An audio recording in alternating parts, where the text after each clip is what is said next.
I give a fuck? Why do I give a fuck? Why do I try so hard? Why do I care so much?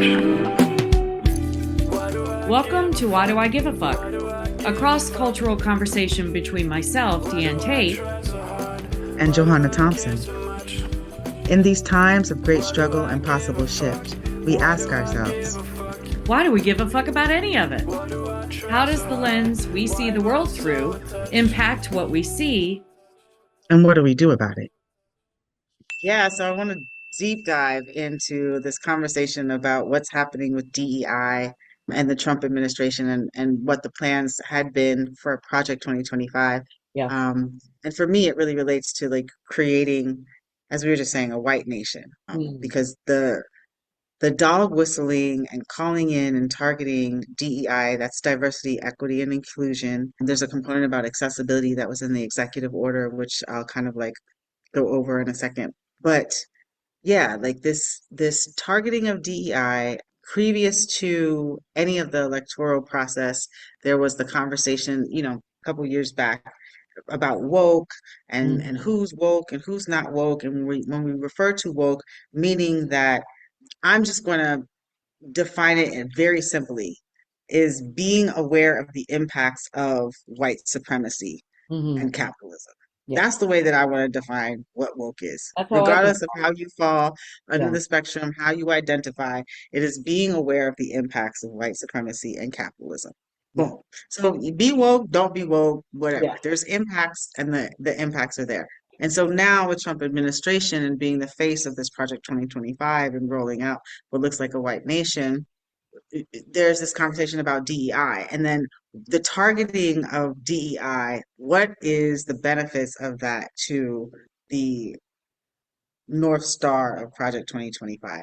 And the way that I understand and experience DEI, diversity, equity, inclusion, being someone who I don't ever feel like I have been in professional settings where diversity, equity, and inclusion are the thing that has helped or benefited me in any way, shape, or form. So, like, what I understand about diversity, equity, and inclusion, I like to call it ideas. So, inclusion, diversity, equity, accountability. I like pulling in accountability and sustainability, like, setting up structures and systems that are actually sustainable for the larger group of people and still holding on to this like very capitalistic understanding because it produces the most effective outcomes.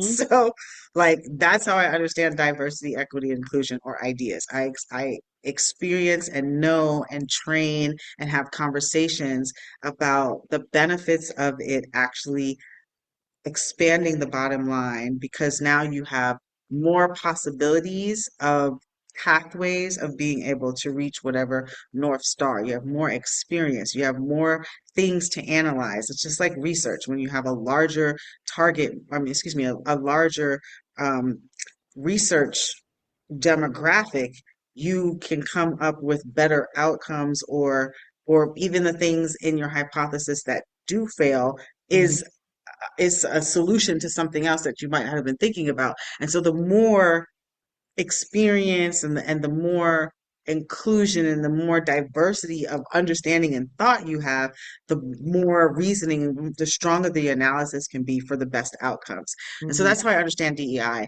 And so this targeting of DEI and the way that it's used in the social context of the United States, where the rhetoric is saying that it is being used to provide people who might not be qualified with an opportunity. I'm offering the thought process with the people who are more qualified have never had the opportunity to be in positions of quality. And throughout the history of the United States, you see that even if we're just looking into our entertainment, for those of us who are not documentarians or historians or anything like that, and we're looking at, the women that helped get the spaceship up to space back in the day, right? Before Right. before there was policies and programs that allowed people with high levels of skill to Right. be operating in positions of skill because it was heavily white male operated, and there was even white females who could only do secretarial positions, and then Right. there was a whole bunch of black identified people and black females in particular doing math calculations that were never ever um, acknowledged, violated, shared with anybody, but the resource was used to have the outcome. So like when we think about things like that, just like that one example that actually had the United States falling behind in their Mhm. ability to be exploratory in space because they weren't using all of the wealth of knowledge that was around them. That's what we see when we start targeting something like DEI. We forget that those of us who have more skill to be in position need to have access and opportunity to be in position so that we have better outcomes because it really does expand and evolve what already exists. Because Right. obviously, what already exists is at its limit because we got to what exists. So now trying to create beyond what exists, you need a more expanded thought process because Mhm. that's how we do, that's how we evolve. Yeah. Anyway, I'm taking up time, I'm taking up my DEI time. It's all And I'm to you. passing it and I'm passing it on to you, white identified women, so that look, we're sharing the space. Nobody is getting hurt and harmed, but we all Yeah, can good share the space here. and offer each other Good information. here. Yeah, Yeah. I years ago I did a training called Racial Equity Institute training, and it was this was in the early time of my awakening, and it broke me wide open in terms of the things that I learned in terms of the timeline of white supremacy and how it manifested itself in when my ancestors colonized this land, that this is how it all went down. So it was a timeline of events. And I remember one of the teachings that really impacted me was the information around the birth of affirmative action and Mm, what it was intense what the intention of creating it was in the early days. And this was in the 1600s, 1700s, way back in the early days, even before this country was a country. The rule, or the guidelines for affirmative action, and I'm not sure they called it that at that time, but it was intentioned to make sure that whiteness would be acknowledged and afforded access. So it wasn't, I always thought of affirmative action because of the time frame that I grew up in. It was always talked about with regard to making sure and to me, I mean, I might be wrong about this, so correct me if I'm not, but the what we're calling DEI now is really another iteration of affirmative action, but I feel like it's a deeper step or a more acknowledged step, but it's a similar guidelines or a similar trajectory. And so, but I was so interested to find out that affirmative action was actually created to benefit white people in the early days. And then the understanding that white women have been the biggest beneficiaries of the access and benefits of any kind of program that has to do with either affirmative action or DEI all throughout its history. Um, and so, we think about DEI and how it's being used today, that it's really become a slur in being used by people that used to be woke. Don't be woke, we got to get wokeness out of the military and wokeness out of this and that. And now it's DEI. So I feel like, the goalpost just keeps changing in terms of the language, which we all know has been happening in good ways too. So language morphs, and we understand that. But it's astounding to me how little white women especially know about how the elimination of these programs can directly impact us, will directly impact us, and how oblivious we are to that. And We We're were not oblivious, Deanne. Like, not everybody well, is like you. A majority of white women, I would say, are not like you, right? And so, as we're talking about Black women being tired of being at the front lines of right. the struggle, maybe white women are tired too and just want to return back to the Father knows best positionality of violence.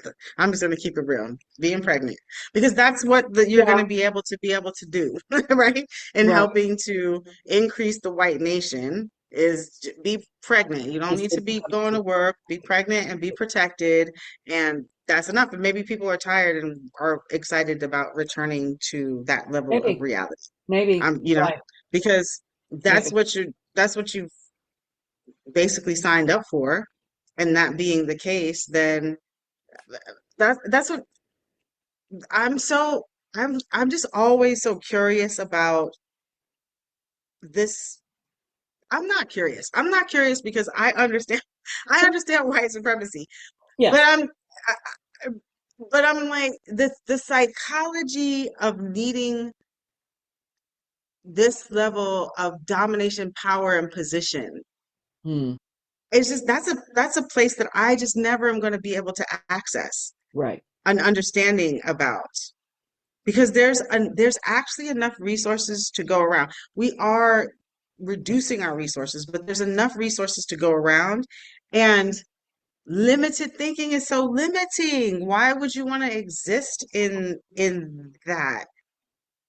Because we're way more connected than the way that we understood connections, to your point, to the evolution of language. We are way more a connected society. We're not drifting away from our level of connection because technology is making us more connected Right. and Right. showing us that there's larger pockets of folks with the same understanding as you have. So like back in the day, it was easier to do the mental manipulation of white supremacy Hmm. because knowledge was limited. Now the manipulation of white supremacy is so much more difficult because you have all of these other resources that can completely negate what white supremacy is asking us to do. But then we have the complexity, the internal struggle of we all, no matter where we are, have existed in some form of impact of white supremacy. It's just like different levels of it. So coming out of the United States, you're going to be like at the 99th percent of existing in white supremacy. Living in any large colonized nation that still holds the colonization in strength, okay, so then you reduce your percentages. Right. So we all have this component of like white supremacy that exists within our DNA structure now that we are Hmm. operating under. And but still having the knowledge that it is actually white supremacy, that it is actually an invalidated taking of power and mental manipulation that we are not fighting. I know. That we're not fighting, that we are literally just accepting across the globe. Hmm. And I don't know. I'm more of a maroon indigenous spirit, so Yeah. I I don't don't. know. Like, I don't either. I don't either. I'm new to the fight. I'll be the first to admit that. It hasn't been my whole life that I've been railing at and so I can't believe how I guess I have a little bit of the reason I use the term oblivious, and I don't like using that term because it makes it sound like the people like we're victims or something of our not knowing, which I don't mean to suggest that we are. We're not victims of our not knowing. And yet the indoctrination is so complete. And maybe I have a little, I'm giving a little bit of allowance for that because I know what it feels like to be fully indoctrinated to the point of not seeing anything, and I have some understanding of an awakening of what that feels like, and then I have some understanding of knowing that that awakening is going to be happening for the rest of my life, and then I'm never going to completely undo the indoctrination. It's going to be a lifelong journey for me. So I understand all of that, and but you and I were talking before we came on the recording that it's like the highest level of mental illness to Mhm. to and You're I saying don't, that to other. yeah, and I don't know if the indoctrination is just so damn good and so damn complete that it that our It brains are is. broken. Okay. It is. It It is. is. And it's so deep. And then that's also like why I have compassion for the not knowing Yeah, because we just get into the rhythm of how we choose to exist. right. But then I don't have compassion because it is such a strategic and intentional methodology Yes. that it's not like we're not aware of it now because we know that white supremacy exists on a foundation of lies, but we are accepting those lies. We have Hmm. all of the things to completely dismantle its its its effect, and we have not because Hmm. there is this being a part of your DNA and being a part of what is familiar to how you move is sometimes easier to accept and just to operate under because there is so much other chaos. And so it's just like the most that I can deal with within all of this chaos is what I can deal with. And what I can deal with is understanding what my power and position is under the structure that I'm very familiar with. Hmm. And that is how we continue to allow this to continue to exist. What comes up for me also too as a component is the comfort piece. So when I have conversations with white people, either in my family or in my, general vicinity who are still choosing to live, like this, not looking at, I had a deep conversation with my sister over the holidays whose best friend is a Zionist, and she and my sister and I have been at odds, and her best friend is no longer speaking to me because she's a Zionist and doesn't believe, you know is choosing to stay asleep. And when I was having my conversation with my sister and having to say, you do realize these things are happening, babies are being shot in the head by snipers, and this is happening every day, and I've been watching videos of beheaded babies every day, and this is what I said to her, I said it's a moral failure. And this is where I think where the conversation shifted, because I said to her, I said it's a moral failure that your friend chooses not to see the reality of the ideology that she is supporting. And I also said to her, it's a moral failing to you to keep your eyes closed because you don't want to lose your friend. You are choosing to not know what's happening in the world and that your taxpayers are paying for because you don't want to lose your best friend. There's a comfort piece that weighs into this too. And that was a bit of the turning point for her, I feel like, in our conversation. And she did say she was going to watch the movie Israelism. I don't know if she ever did. I need to follow up with her and find out if she did and try to have that conversation with her. But that's what I bump up against when I talk to other white identified people who are still living as if none of this stuff is happening, or because the comfort, because there is no pushback on their comfort, they don't feel the compulsion to try to find out.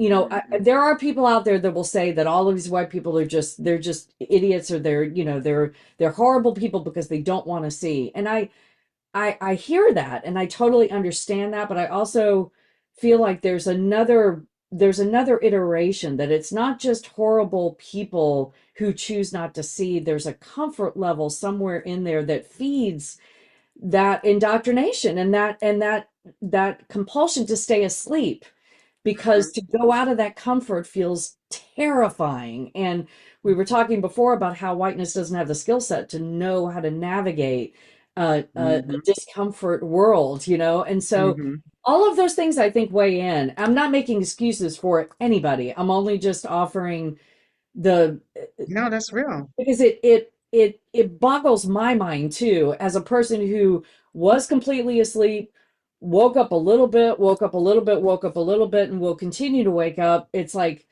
I know where they are. I understand where they are, because I used to be there, and there are still places that I am still there because I know I will always be journeying.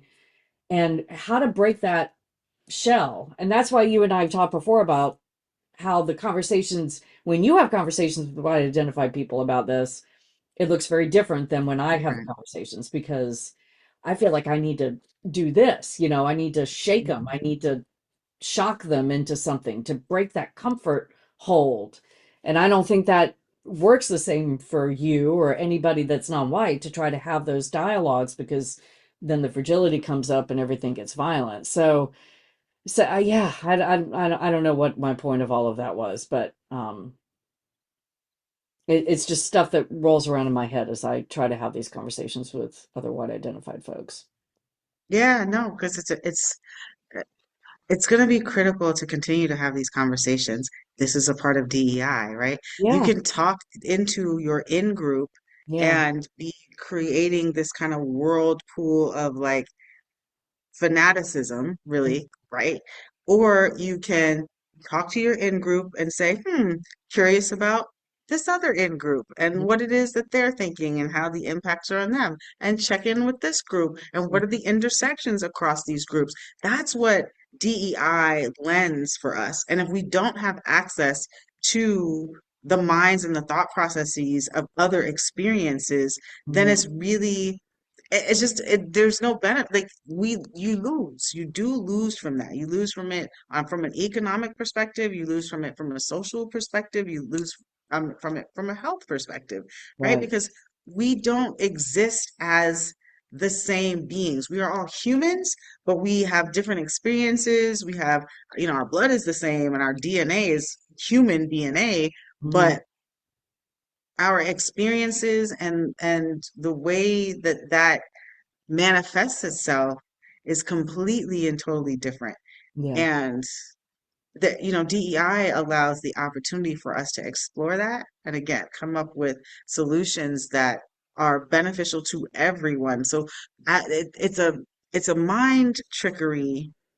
The manipulation is what we're talking about to use DEI and white victimization and white tears Mhm. as the excuse for eliminating opportunities for us to expand more, right? So, like in this strategy, you're really like creating an opportunity to make everyone continue to think in one way, To stay stagnant. to Yes, stay very, very stagnant. yes. And Because that is addiction is where the power is.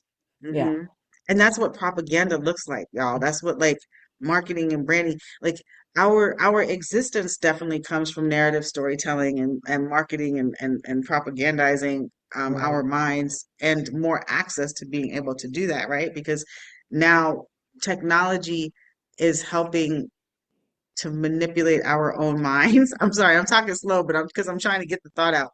Yeah. But technology is recording the things that we're talking about, liking, saying that we want and need, so that Mhm. it can then regurgitate and manipulate our Right. brains. So like And keep us in a the bubble. Right. yeah, the ability to access and to get us, doing what they want us to do Mm. has become expanded. And so we need to be like, how are we connecting those things so that we could be in the benefit of that to be able to make sure that we are having more inclusive groups and diverse groups of people doing all of that stuff together. Mhm. I'm much more excited about what those possibilities look like than having to deal with watching this process of limitation go through the Trump administration in the way that it's going through the Trump administration. I wish we could have conversations with those in power based on what you were just saying, to say, why are you afraid? Where I'm curious about where the fear is around expansion. What is it about expansion that terrifies you so much? I feel like I know the answer. But What do you think the answer is? well, That's, because the yeah. perception of, I think the scarcity perception feeds into that. The whole concept of, which, like you said a mouthful when you said limited thinking is so limiting. I love Yeah, that. it is. That's a new J-ism for me. I'm gonna put that on my wall. Do a Limited. painting. It's so limited because, and I know that sounds, but it's true, and it's like, That's the thing. and in our society, we have been taught the scarcity mindset that there's not enough to go around, that it's a zero sum game, that if I give to you, that means I have less. That almost everything in our society is framed with that foundational framing. Mm, mm. So, and so the concept of no, abundance is actually the reality, that what you give out comes back to you tenfold. That's something that I learned when I used to attend the Unity Church, and I love that concept, that what you put out into the world comes Yeah, back. man. And that's so true. That's so much more of the truth. And that, So yes, much more of the that truth. is the Yeah, truth. But for that's our so much more of the truth. society, look, so if you think back to when my ancestors colonized this land, we came to this land because we were Mhm. fleeing persecution. And Limited thinking, perceived power and persecution. control. Right, right. Yes. So we For came to this abundance. land, and we Yeah, saw it, and we said, we want this. yeah. And what was the moment when we met the indigenous people that we said we need to destroy them rather than join with them? It was that scarcity mentality already in our indoctrination from where we came from, probably because of the 100%. European mindset. Because that's white supremacy. Right, right. White supremacy. So, White supremacy that goes and says, right, I found a land where millions of nobody people was there. existed in civilization. Right. That's the psychology of that just because you don't look white identified, that means that That you means you're not are not to be worthy. counted as Right. existing as human. Well, it's what happened in Palestine, a land without a people for a It's people without a land. So, it's happened everywhere. It has every, happened everywhere. everywhere that So, that yeah, white it was the identified imperialism humans have gone. concept, the colonizing concept, right? So, so yeah, the scarcity. That's what I wish I could talk to people in power and just say, why is it that you are more willing to buy in to the scarcity ideology than to the expansion ideology? What Power and control. control? And yet they are Period. killing themselves with all this supposed power that they think they have, because we're Mhm. killing the planet. Because holding it for the moment, right? Holding it for the moment in your presence and in your existence when Yeah, you're an individualistic human being right, is okay, right. right? All the When foundational. you don't have this give and take, when you don't see the necessity for expansion because it's beyond what you actually need, Yeah, then that's how you're going to exist. yeah, yeah, Um, yeah, and that's the harm that we're experiencing now, present day, and U.S. policy making through Project 2025 and Trump's leadership with that. yeah. Though he said that he was completely separated from that, we see that he is just right in like, Only and nobody is talking really about the separated lies of himself that. because he didn't. Nobody has even like, you know what I'm saying? Like, oh, you said that you weren't going to participate, but you're just turning the pages of Well, the I think blueprints and I think signing he the papers. separated himself from it because he didn't write it. He wanted That's interesting. the. I wonder if he wanted Mm, if the authorship was actually him. Like if he mhm, actually wrote it and it wasn't put together by all this group of people. I think mhm. that's might be why he separated himself from it. He's still doing it, but he's only doing Yeah. it, he only talks about it in the framework of I'm doing this. I'm doing Mm, this, I'm doing this. You don't hear him say, I'm doing this because I got it out of Project 2025. He mhm. doesn't want to give anybody else props for coming up with these ideas. So I hear you. I hear that. Yeah, he Yeah. wants people to be his. And you know what this brings me back to, and I'm hoping that our listeners will visit this. It really does bring me back to one of our earlier episodes when we talked about your grandfather, being a part of the KKK and that document that we have. Like the Project 2025 document, and we said it during that podcast. It really looks like Klan directives Yeah, back in the day. yeah, And so, if we're looking at history and we're looking at what systems of oppression, how Hmm. they are continued, how they're continued, that's enough to say. Yeah. You can see the similarities in the two. Yeah. And you can see from that period of time how long it took us to get to civil rights.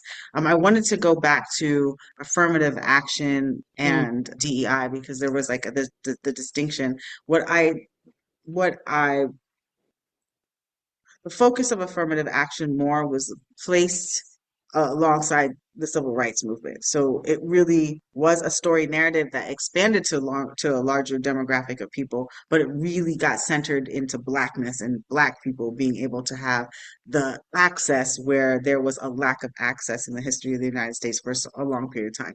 Hmm. DEI now is talking about diversity, equity, and inclusion. So as we've evolved with expanded thinking, what Yes. we've come to understand is our larger community is Hmm. filled with people who have accessibility needs, that have other abilities, like that have neurodivergence, that have are on a spectrum, or and so we don't want to discount the existence of those human beings. And Right. with DEI, it it under the definition that I'm still speaking about, because if we're talking about white supremacy and capitalism, it doesn't take into account anything that's not going to increase the bottom line. Hmm. And it doesn't acknowledge having differences in the ways that it increases the bottom line. DEI allows for the exploration of that, to Mm. say everybody is a part of this process and has something to contribute.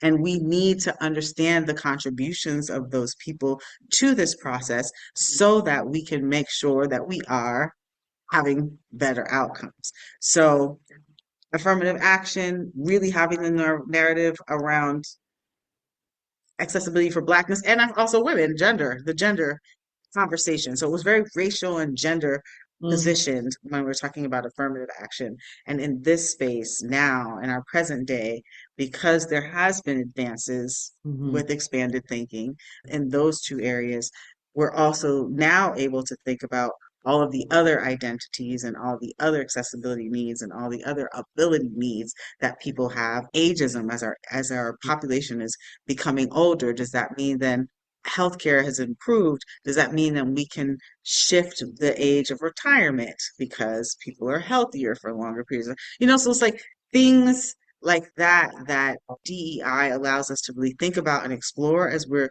setting up our social engineering. It's critical. And that's the part that the Trump administration is missing. Hmm. And in missing that and placing all these things in reestablishing the white nation in the way that the US is trying to do right now, the thing that I continue to keep on saying is that whiteness and white supremacy hurts white people more than it hurts other people, and people don't think about that. Like other people get harmed, like have the direct impact. So I always qualify it Yeah. with I that, don't the know if it's direct more. impact. Do you think it's more Yeah, but or like I do think it's more because y'all exist in mental health and don't think it's mental health. yeah, that's for damn sure. That's for damn sure. Like so, right? If you work in mental health and you see a person existing in their, let's say, multiple personalities, they don't know that they're existing in their multiple personalities, and they're really in their life, and their life is chaotic and hectic and Hmm. harm. They're in more harm than the person that's watching them, or the Hmm. person that might have met them as the 16-year-old versus the man when when they're doing the multiple personality or whatever the person. Do you see what I'm saying? Like Yeah. that person might have an impact of having that engagement, but they're not in the existence of the person with multiple personalities who can't ground themselves. And that's what whiteness is, multiple personalities of stuff that like everyone else is getting impacted by it, but like how do we fix the actual root of sickness? Yeah. Because that's what that's what whiteness exists under, Yeah. sickness. And take care of your sickness. Why do I give a fuck? Why do Thanks for I give joining a us. fuck? Until next time, Why as you do I move try throughout so your day, hard? Why am I continue to so ask yourself, attached? Why do I give a Why fuck? Do I Give a Why Fuck do is I produced give in a fuck? collaboration with Johanna and Why do Deanne. I try Music so by hard? Norwegian Why do I musician care so Water. much? See you next time. Why do I